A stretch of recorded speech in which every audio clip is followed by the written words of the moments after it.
Dubay bozori bo'yicha juda qiziq bo'lyapti. Hozir vaziyat, hozir zo'r imkoniyat men uchun. Dubayda arzonligida men mulk olib qo'ying. Ba'zi bir quruvchi kompaniyalar bor, 20% dan 40% gacha chegirma beryapti. Shveysariya hech qaysi urushga umrda qatnashmagan. O'shanga hamma pul Shveysariyaga borgan. Dubay Osiyoning Shveysariyasi bo'lmoqchi bo'lgan. Oxirgi 4-5 yilda Dubay ko'chmas mulk bozori narxi ancha yaxshigina oshganda. Bu degani hozir Saudiyaga kirmoqchi bo'lsak, hozir hujjatligi chuqurlashish yoki unaqa qilish, buni arab tilini o'rganish nima kerak? Emarda 20-30% o'zi narxidan arzon uy yo'qda, lekin bozordagi narxdan arzonlari bor. Nimaga siz Baliga qilayotgan narsangiz bilan Dubayga qilishingiz mumkin bo'lgan narsada bir xillik yo'q? Bu yoqda hali bu darajada shakllanmagan bozor. Men bitta muammo ko'ryapman hozir suhbatimizda. Juda ko'p narsani o'yiz qilgisi kelyapti. U aytadi, "Meni yaramas" deydi, gapini ustida turmaydi deydi, "Meni zo'r bolalar" deydi. Bu ikkinchi masala, texnik masala menga umuman qiziq emas. Menga biznes qilish arxitekturasi qiziq. Qaysidir bir mahsulotni sotsa bo'ladi, qaysidir bir mahsulotni sotsa bo'lmaydi. Muhim joy qolib ketdi. Nima qolib ketdi? Endi shuncha bizani chidab eshitganlarga ozgina qizdirish uchun menda savollar bor. Assalomu alaykum. Assalomu Xush alaykum. kelibsiz. Yana o'zingizni tanishtirasiz. Yaqinda siz bilan suhbatlashdik. Endi kimdir ko'rgan, Maldivdagi suhbatimizni kimdir ko'rmagan. Mana Vyetnamda ko'rishdik yana. Tanishtiring. Avvalambor assalomu alaykum, ustoz. Rahmat yana shu imkoniyat bo'lgani uchun. Alhamdulillah. Ismim Bekzod. Asl sohamiz Dubayda ko'chmas mulk oldi-sotdisi bilan Bek Real Estate kompaniyasi asoschisiman. Instagramda ko'pchilik bizni Bek Realtor taxallusi ostida bilishadi. Zo'r. Endi o'tgan safar siz bilan suhbatlashganda Top Dubayda juda chiroyli ishlar bo'lyapti. Hozir ma'lum voqealar bo'lyapti. Albatta. Xo'p, nima zaпрос? Hozirgi vaqtda masshtablashish. O'tgan safar sizdan o'sha top menejerlarni kompaniyaga olish bo'yicha maslahatlaringizni olib, shu narsalarni qaysidir ma'noda qildik. O'tgan safar yoningizga kelganimizda shu 7-8 ta xodim bo'lardi. Hozir alhamdulillah 20 tadan oshdi xodimlar. Zo'r. O'ziga yarasha kengaydik. Masshtab endi mana shuni dunyo miqyosiga chiqishni plan qilyapmiz. Mana yaqinda Baliga borib keldik. Keyin Tailand bozoriga qiziqish bo'ldi. Hozir mana bu yoqda Turkiya, bu yoqda Saudiya Arabistoni bor. Shu joylarga sekin-astalik bilan masshtablashishimiz kerak. Zo'r. Asosiy zaпрос mana shu bo'ladi. Zo'r. Bo'lmasam ozgina o'zi kuchli tomoningizni bilaylik. Masshtablashtirish uchun biza biznes modelni ozgina ichiga chuqurlashamizda. Siz Bali, Turkiya, Saudiya bo'yicha mutaxassismisiz yoki siz O'zbekistondan investorlar topish bo'yicha mutaxassismisiz? Ha, zo'r. Hozirgi holatda o'zi mana mutaxassisligimiz o'zingiz yaxshi bilasiz, Birlashgan Arab Amirligida. Bu yerda misol uchun farqi yo'q. Turar joy bo'ladimi, noturar joy bo'ladimi, do'kon bo'lsa hamma narsa ketaveradi. Dubaymi, Sharjami, o'sha 7 ta amirlikda hamma joyda bor. Uni yaxshi bilamiz. Endi Bali yoki boshqa davlatlarda, boshqa shaharlarda hali biz professional emasmiz. To'g'ri. Buni sekin-astalik bilan o'rganyapmiz. Boyagi o'zimiz misol ishonib, o'zimiz oladigan darajaga yetib kelsak, keyin sotuvni boshlash niyatidamiz. Yo, to'g'ri. Men hozir tushuntirmoqchi bo'lgan narsa, mana misol uchun siz Dubayda ishlayotganingizda asosiy mijozlaringiz O'zbekistondanmi yoki farqi yo'q? Har xil joylarga keladi. Asosan O'zbekistondan. Bo'ldi. Demak, siz o'zbek auditoriya, O'zbekiston investorlar, ya'ni ko'chmas mulkka pul tikadigan investorlarning atrofida biznes qilasiz sektor bo'ladimi? Shunaqa. Bo'ldi. Omadingiz kelib qolibdiki, Dubayni sal bilar ekansiz. Ichida necha yil yashadingiz? 11 yil. 11 yilda ozgina o'rganibsiz. Endi Dubayni mana tasavvur qiling, hozir Dubayni ham tanimaysiz. Dubayni ham bilmaysiz. Lekin O'zbekistonda mashhursiz. O'zingiz podpishchik, nechta podpishchik bor? 50 mingdan ortiq. 50 mingdan oldin podpishchiklaringiz bor, sizni kuzatadiganlar borda. Dubayni tanimaysiz. Dubayga qanaqa kirgan bo'lardingiz? O'sha yerdagi bozorni biladigan odamlar bilan birgalikda kirgan bo'lardi. Ya'ni qadamlaringizni menga gapirib bering. Mana hozir O'zbekistondasizda, auditoriya bor, qo'lingizda potensial mijozlaringiz bor, puli bor insonlar bor. Dubayni bilmaysiz, Dubayga kelganingizda qadamma-qadam 1 2 3 4 5. Evet. Dubayda asl boshlanishi katta kompaniyaga ishga kirganman. Bir 17-18 yil. Yo'q, u 11 yilingiz yo'q. Ha, qaytadan gapirib berishsa, nima qilgan bo'lardim? Nima qilgan bo'lardingiz? Hozir shu turishingizda Dubayni hech kim tanimaysiz. Siz uchun yangi bozor. Qadamlaringiz 1 2 3 4 5. Birinchi qadam hozir mana sun'iy intellekt rivojlanib ketgan. Aha. U bilan ozgina suhbatlashar edim. Zo'r. O'sha yerdagi aytaylik top 10 ta застройщик. Zo'r. Undan tashqari u yerdagi eng kuchli realtor kompaniyalar, Zo'r. bularni ishlash prinsiplari, ishlash yo'li qanaqa bo'ladi? To'xtang. Juda umumiy bo'tilib, ya'ni siz top 10 ta застройщик yoki top 10 ta realtorlarni ishlash prinsiplarini o'rganish uchun kimga chiqishingiz kerak? Kim qaysidir konkret insonlargami yoki internetda Yo'q, insonlarga mana. Kim? Qaysi kompaniya? Mana misol uchun birinchi qadam. Top realtor kompaniyalarni topdingiz. Sun'iy intellekt orqali. Misol uchun 5-10 ta kompaniya chiqdi. Keyingi qadamingiz? Keyingi qadam o'sha yerdagi menejerlarga bog'lanish bo'ladi. Zo'r, qarang. Ya'ni o'sha top kompaniyadagi menejerlarni olib, bog'lanib, ular bilan nima qilasiz? Konsultant sifatida ishlatasizmi, nima qilasiz? Ishga olasizmi, nima qilasiz? Boshlanishiga konsultant, Ya'ni menejer, konsultant qilib olasiz ularni, xo'p. Keyin unga maqsad aytilinadi. Mana shunaqa misol uchun Bozorga shu yerga kirmoqchiman. borib, bozorga kirmoqchiman, o'zimning kompaniyamni ochmoqchiman deyiladi Zo'r. va unga hamkorlik taklif qilib Zo'r, ko'riladi. hamkorlik. Aha. Ya'ni o'zingiz ochgandan ko'ra, o'sha yerdagi top kompaniyaning top menejerini olganingiz sizga tezroq bozorga olib kirishga yordam beradimi? Ya'ni o'zingiz ochgandan ko'ra. Albatta. Zo'r. Yana keyingi qadam? Keyingi qadamlar endi уже u yoqda bir partner topgandan keyin asosiy masalalar, hujjat masalalari, to'lov masalalari ujani chuqurlashib ketamiz. O'ta xodimlar qiladi-da, to'g'rimi? Mana Ha, chuqurlashamiz. Mutaxassis. O'zim baribir fizически borib ko'rishni xohlagan bo'lardim. O'zingiz qiziqib, Ha. borib Dubayga ko'rib keling deb bormoqchi bo'lgan bo'lardingiz. Ha, yo'q, o'sha borib, mana shu aytaylik konsultant topdim, qaysidir kompaniyadan xodim topdim, u bilan borib yuzma-yuz ko'rishib, ozgina chuqurlashgan bo'lardim. Shu o'zim ishonch hosil Tushunarli. Ya'ni bozorni o'rganib, o'sha ko'rishganda bozorni o'rganardingiz, to'g'rimi? Ya'ni bozorni o'zi qanaqa, nima plusi bor, nima minusi bor, Albatta. oson, qiyin tomonlarini u bilan o'zi suhbatlashib, kirishib ketaverasiz ekspertizada. Hozir aytayotgan narsamiz bozorga, ya'ni masshtablashtirish to'g'risida gaplashyapmiz. Ya'ni siz hozir o'zingiz Dubay misolida aytyapsizki, bozorga qanday kirgan bo'lardim deyapsiz. Endi savol, Baliga qanaqa kirish kerak? Baliga kirish uchun hozir mana shu kunga chiqilgan etaplarni ozgina gapirib bersam bo'ladimi? Zo'r. Birinchi o'rinda o'sha boyagi ChatGPTdan ko'rib chiqdik. 3 ta top quruvchini tanlab oldik. 3 ta top quruvchini tanlab, ular bilan Baliga borishdan oldin uchrashuv belgiladik. Keyin Baliga borib, ular bilan uchrashuv qildik. Loyihalarni ko'rsatishdi va o'sha yerda o'zida ular bilan shartnoma qilib keldik. Zo'r.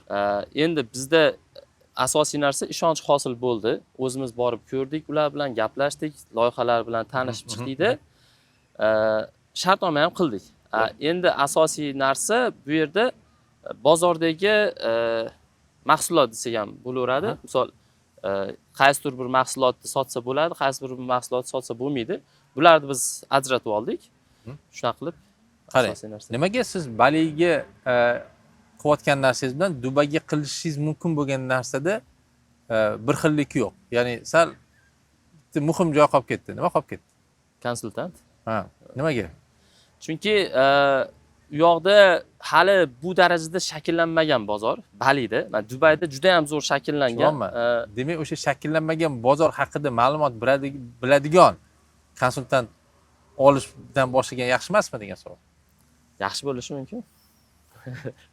Endi kuzatdik biz Instagramda borib Balida maza qilib villada yashadingiz, villada yurdingiz, lekin o'zingizcha o'rgandingiz.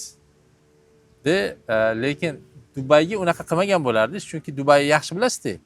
Agar o'zicha qilgan odam yeb qolishini ham bilasiz yaxshi. Mutaxassis orqali qilgan yaxshi. Demak, Balida nima qo'shishimiz kerak deb o'ylaysiz yana? Mutaxassis o'zi. Mutaxassis. Endi Saudiyada nima qilaman deb o'ylaysiz? Nima qilish kerak deb o'ylaysiz? Saudiyada Dubay yaqin bo'lgani uchun o'zi 1-2 borganmiz u yerda. Asosiy narsa men birinchi o'zim aytgan bo'lardim, xuddi mana shu Dubaydan kelib chiqib konsultant. Zo'r. Endi bu yoqda keyin yana bitta asosiy narsani men o'zim bilganman, ingliz tili yoki rus tilini bilish yerda ish bermaydi ekan. Saudiya Arabistonida ko'proq arab tilini bilish kerak. O'zim sal bo'lsa ham o'rganishni shu anaqa harakat qilganmiz. Shu arab tilini biladigan bu yoqda bizni ingliz tilidan yoki o'zbek tilidan bemalol gaplashadigan odam kerak bo'ladi. Undan keyin asosiy etaplar hujjat masalalariga chuqurroq kirgan bo'lardim Saudiya Arabistonida aynan. Chunki bu yoqda hali ko'p yangiliklar bo'lyapti. Boyagi biz hali bilmaydigan narsalarimiz bo'lishi mumkin. Shu narsalarga ko'proq ahamiyat beryapman. Men bitta muammo ko'ryapman hozir suhbatimizda. Juda ko'p narsani o'yis qilgisi kelyapti. Lekin Dubay masalasiga kelganda situatsiya o'sha yerdagi odamlar qilgan bo'lar edim deyapsiz. Chunki sizni xayolingizga kelmadi Dubayga qanaqa kiradingiz deganimda 11 yillik tajriba bilan xayolingizga kelmadi o'zingiz hamma narsa qilish. Chunki bilasiz, imkonsiz. O'zingiz umringiz ketadi hamma narsa qilguncha, borib ishga joylashishingiz kerak, 11 yil ishlashingiz kerakki, bugungi darajaga chiqish uchun. Lekin Saudiyaga yo Baliga yo Turkiyaga farqi qayergadir kirayotganda shu 11 yil ishlagan odamni olganingiz tezroq bo'lmasmidi? Tezroq bo'ladi, menimcha shunaqa. Bu degani hozir Saudiyaga kirmoqchi bo'lsak, hozir hujjatligi chuqurlashish yoki unaqa qilish, buni arab tilini o'rganish nima kerak? Faqat menda bitta anaqa narsa borda, ustoz, nima desa bo'ladi? Investorlar ko'p holatda endi bizni tanigani uchun ularni как будто защищать, himoya qilishni xohlaymizda. Tabiiyki, o'shaning uchun borib o'zim shu narsalarni ko'rsam. Yo'q, boring, muammosi yo'q. Zo'r ovqatlar qilishadi, boshqa qilishadi. Lekin siz o'sha yerda mutaxassis orqali ishlab o'zbek investori ko'proq himoya qilmaysizmi? O'zingiz o'rgangandan ko'ra. Biz maktablashtirish to'g'risida gaplashyapmiz. Biz hozir Saudiyaga ko'chib ketish to'g'risida gaplashmayapmiz. Biz hozir bir vaqtda 5 ta, 10 ta, 100 ta bilmadim, qancha davlatda maktab qilish to'g'risida gaplashyapmiz. Dubay misolida o'zingiz tayyor algoritmni gapirib beryapsiz. Men hech nima gapirmadim. Hammasini o'zingiz gapirib beryapsiz. Lekin o'zingiz bilgan narsaga rioya qilmayapsiz. Nimaga degan savol. Shu suhbatdan keyin rioya qilamiz-da. Assalomu alaykum. O'tgan dasturimizda 3 kun oldin, o'qishimizdan 3 kun oldin sold out bo'ldi. Umuman joylarimiz qolmadi. Bu dasturda o'qish boshlanguncha 25 kun oldin sold out bo'ldi va keyingi dasturlarda ham oxirgacha cho'zib yurgan tadbirkorlar mana hozir pul to'lasa ham joylashtira olmaymiz, chunki jismonan joy qolmagan. Va keyingi dasturimizda, ya'ni avgust oyida boshlangan dasturimizda hozir sotuv boshlaganmiz, hozir joylarni egallash imkoniyatingiz bor. Keyin degan tadbirkor yana joysiz qolib ketishi mumkin. Avgustda boshlangan dasturimizda o'qimoqchi bo'lganlar quyidagi havola orqali ro'yxatdan o'ting. Ya'ni tasavvur qiling, har bitta davlatga borish ehtiyojingiz yo'q. Borib kelavering, ehtiyoj uchun emas, shunchaki borib keling. Yoqqani uchun, aylanib kelish uchun boring, boshqa. Lekin biz hozir biznes to'g'risida gaplashyapmiz. Biz Begzodni shaxsiy aylanib bir qanaqadir sayohat qilish xohishlari to'g'risida gaplashmayapmiz. Begzodga qaysidir davlatga kirish uchun shaxsiy sayohat qilish ehtiyoj yo'q biznes nuqtai nazaridan. Qiziqishi bor, bir ko'rib keling deyishi bor. Mayli, borib kelaversin, lekin biznesga aloqasi yo'q. Biznesga aloqasi bor narsa qadamma-qadam gaplashingiz, o'z gapirib berdingiz. Biz top realtorlarga chiqamiz. Top realtordagi mana hozir o'zingiz gapingiz, menejerni, kuchli menejerni olamiz. U bilan choy ichamiz, hamkorlik taklif qilamiz. Keyin birga o'tirib bozorni o'rganaveramiz. Bozorni o'rganamiz, so'raysiz undan qaysi realtor yaxshi, qaysi realtor yomon deysiz. U aytadi, "Mana yaramas" deydi, gapini ustida turmaydi deydi, "Mana zo'r bolalar" deydi. Ya'ni internetdan emas, bu sohada kamida 11 yil ishlab kelgan odamdan so'raymiz. To'g'ri. Buni Zoomda qilsa bo'ladi, buni Toshkentga, Andijonga taklif qilish orqali qilsa bo'ladi. Borib qilsangiz bo'ladi. Bu ikkinchi masala, texnik masala menga umuman qiziq emas. Menga biznes qilish arxitekturasi qiziq. Mana suyaga qiziq menga, go'shti qiziq emas. Go'shtni keyin o'zingiz qilasiz. Endi agar tasavvur qiling, suya to'g'risida gaplashdik, algoritm gapirdik. Shu 1 2 3 4 5 degan qadammi? Любой davlatga qila olasizmi? Ha. Shunaqa deb o'ylayman. Qilsa bo'ladi. Angliyaga qila olasizmi? Shu sizga viza bermadi ham Angliyaga. Dedi, "Yoz, sizga shubha ko'ryapsiz. Sizga bermaymiz" degan taqdirda ham Angliyada qila olasizmi? Albatta. Shu algoritm bo'ldi. Ya'ni sizni bu mamlakatda biznes qilish uchun Begzodning tanasi u davlatga borib turish ehtiyoji yo'q. Muvaffaqiyatga aloqasi yo'q bu narsa. Muvaffaqiyatga aloqasi bor, to'g'ri hamkor topib, o'sha to'g'ri hamkor bilan bozorga kirish. Chunki sizni ekspertizangiz, sizni tajribangiz u O'zbekistondagi baza danliq bo'lish. Siz Angliya, Bali, Saudiya bo'yicha mutaxassis emassiz. Siz O'zbekistonda investorlarni topish bo'yicha mutaxassis. Va shu investorlarga pulni oshirib berish niyatingiz to'g'riligiga bo'yicha mutaxassis. To'g'ri. Qolganini nima qilasiz o'zingiz qo'lingiz bilan? Unda vaqt ham ko'p ketib qoladi. O'zimiz qiladigan. Yana 11 yil yana qayerga ishga joylashish kerak. Yana bilmadim endi necha yil yashash niyatingiz bor. Ko'p yashang, yuzdan oshing, lekin ish to'g'ri ish emas. To'g'ri yo'l emas. Bunaqa har bitta davlatga o'zingiz shaxsan kirib chiqish, maktablashtirish uchun to'g'ri ish emas. Misol uchun katta kompaniyalarni oling, Procter & Gamble, o'sha Colgate, mana Uzbat mana deb bular hech qaysi biri O'zbekistonda yashab ko'ring, keyin qilaman demagan. Bular O'zbekistonda zo'r sheriklar topgan, zo'r sheriklar bilan kelishgan, to'g'ri kelishuvlar qilgan 200 ta davlatda biznes olib boradi. Biz har bitta davlatda qo'limizni qilib ko'ramiz deganimizga biz ikkita davlatda olib borsak kattaga bu maqtanib kibrlanib ketib qolamiz. Ha, to'g'ri. Masala shu. To'g'rimi? Demak, u yoqqa xodim qo'yib, ofis qilish ham shart bo'lmas ekanda hozirgi holatda. Shunaqa. Menimcha tushunishim bo'yicha. Yo'q, xodim qo'yishingiz kerak. Qarang, bu ham zo'r savol ko'tarildi. Ya'ni endi savol bo'lyapti bizda. Misol uchun Saudiyada yo Balida ofis ochdingiz. O'zbekistondan xodim yuborgan yaxshimi yo'qmi? degan savol paydo bo'ladi. Bu yerda bitta narsa tushunishimiz kerakki, xodim ikkiga bo'lamiz. Ya'ni CEO deymiz, o'sha yerdagi joyda CEO va sotuvchilar deymiz. CEO'ning vazifasi nima? CEO'ning vazifasi Bek Realtor'ni madaniyatini, qadriyatlarini korxonaga joriy etish. Sotuvchining vazifasi o'sha yerda zastroychilar bilan ishlash. Obyektlarni ko'rsatish va hokazo qilish. Qaysi bir o'zbek bo'lgan to'g'ri? CEO. Demak, bu CEO'ni biz o'zbek qilganimiz to'g'ri, chunki bu Bek Realtor'ni falsafasi o'tish kerak. Sotuvchilar o'zbek bo'lgani yaxshimi o'tib yurgan yoki местный bolalar bo'lgan yaxshimi, lokallar bo'lgan yaxshimi? O'sha yerda yashaydiganlar. Ko'proq местный bo'lgani yaxshi ular. Va tajribali местный bo'lganlar. Ya'ni bu sohada ko'p yil ishlaydigan odamlar kerak. Ya'ni biz bularni lokallarni biz joydan olamiz. Mana sizga struktura, arxitektura, ya'ni CEO'ni O'zbekistondan baribir yuborganingiz ma'qul. Chunki mana Procter bormi, boshqa bormi, bular bozorga kirganda hammasini CEO'lar o'zlarining bolalarini yuborgan. Hozir o'zi o'tdan odam yuborish ehtiyoji yo'q, chunki mahalliy kadrlarni katta qila olgan. Qanchadir yildan keyin bunga o'sha ehtiyoj bo'lmaydi, lekin boshlanishida qadriyatni yetkazishda baribir o'zbek CEO bo'lgan afzal. Shart emas, afzal. Tushunarli. Shu? Zo'r. Nima yana savol? Bu asosiy mana shu savol edi, masshtablashtirish. Endi shuncha bizani chidab eshitganlarga ozgina qizdirish uchun menda savollar bor. Bemalol. Dubay bozori bo'yicha juda qiziq bo'lyapti. Hozir vaziyat endi ilgaridagi tinch emas deylik. Qanchaga tushib ketdi ko'chmas mulk narxi real.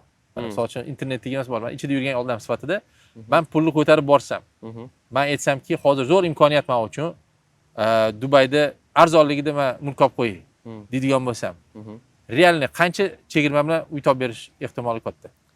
Hozirgi vaziyatda quruvchiga bog'liq degan bo'lardim. Misol ba'zi quruvchilar bor, umuman skidka bermaydi, MR kompaniyasi. Ba'zi bir quruvchi kompaniyalar bor, 20% dan 40% gacha chegirma beryapti. Faqat bitta narsaga ahamiyat berish kerak bo'ladi. Chegirmani ham chegirmasi bor. Sababi endi nomini aytmaymiz, zastroychi bor, hozir 40% gacha chegirma beryapti-da. Keyin qiziqib narxlarni qarab ko'rdim. Oshirib qo'ygan. Misol 1 million 100 ming dirhamli uylarni 1,5 million qilib qo'yganda, minus qilib, keyin 40% chegirma beryapti. Lekin o'shunda ham qarasiz, bir примерно 15-20% chegirma bo'layotgan hisoblanadi. Ya'ni realni zastroychidan olsangiz 20% chegirma. Real hozirgi vaqtda shunaqa 20%. Endi ikkilamchi bozorchi, mana tayyor uy olmoqchi bo'lsam.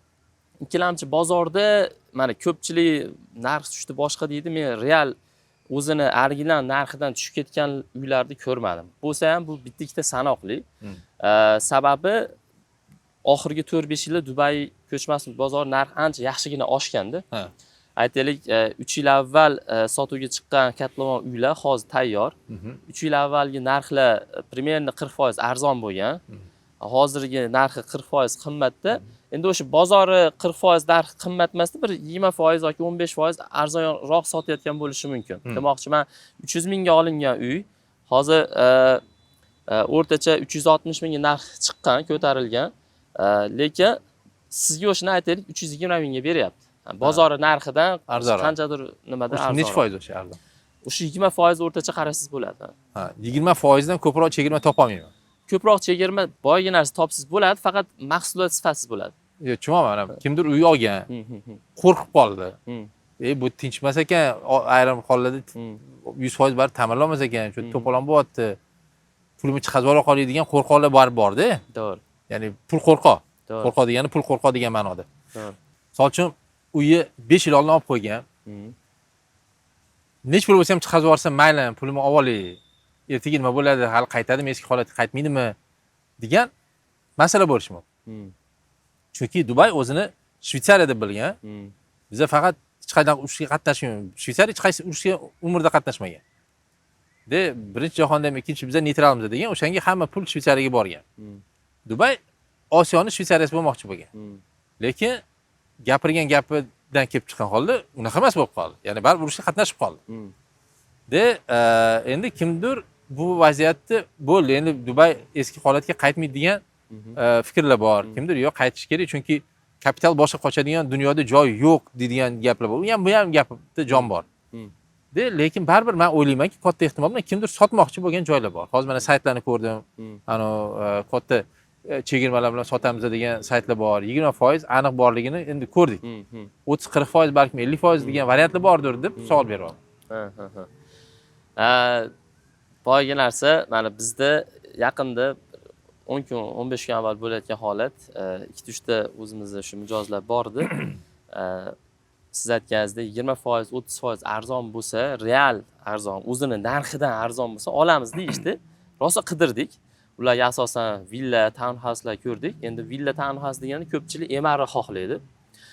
Emarda boyi 20-30% o'zi narxidan arzon uy yo'q-da. Lekin bozordagi narxdan arzonlari bor. Mana misol uchun shu bozordagi narxdan aytamiz. Bozordagi narxdan qancha arzon bor? Bozori narxidan real o'sha 20-30% arzonni topsa bo'ladi. Zo'r. Ya'ni men hozir Dubayda maqsad nima vaziyatdan foydalanib qolib olmoqchi bo'lsam, 20-30% gacha bemalol undan ko'p yo'q. Topsa bo'ladi. 50% yo'q. Ko'piga 50% ga boyagi narsa narx oshirib qo'yib qilayotganlar bo'lishi mumkin. Fakt unaqa narsa yo'q. Zo'r. Bo'ldi. Rahmat suhbat uchun. Rahmat sizga. Alloh rozi bo'lsin. Sog' bo'ling.